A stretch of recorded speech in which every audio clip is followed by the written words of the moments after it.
nobody can figure out why they actually need a board. People need an MLS.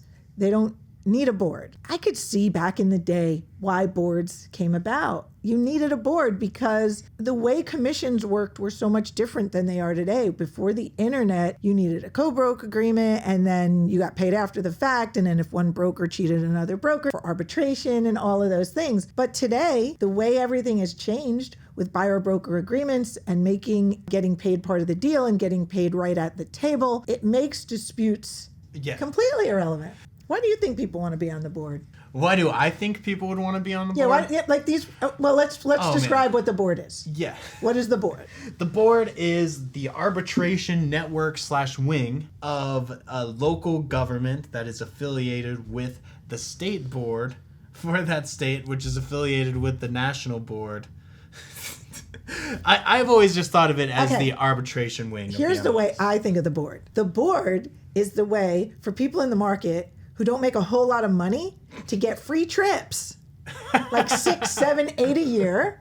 I'm not kidding either. I'm actually not kidding, because the directors make all the decisions, and the directors don't generally sit on the board. Sometimes they do, but the directors are generally like the owners of the biggest companies in that market. And then people run for the board seats, and when they run for the board seats, they get to sit on the board, which meets once a month, doesn't generally get much, if anything, done. Yeah. It spends everybody else's money.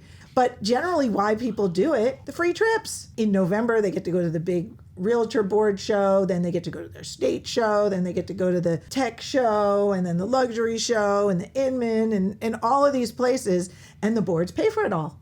And so basically the community of agents that pay into the board, a lot, because they're not for profits, that money can't be distributed anywhere, so they have to burn it. How do they burn it? They burn it by sending the board members on luxury trips 6, 7 times a year. Sometimes once a month. Maybe MyStateMLS, maybe we should create boards for every area, and I'll be on all of them. You want to go on all the trips?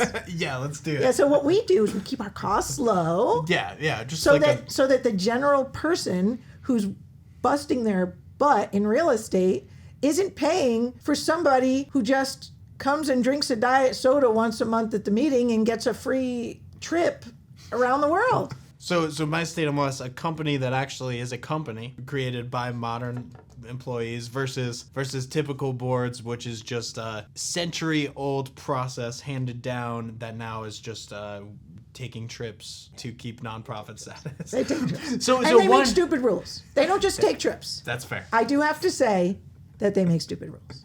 Yes.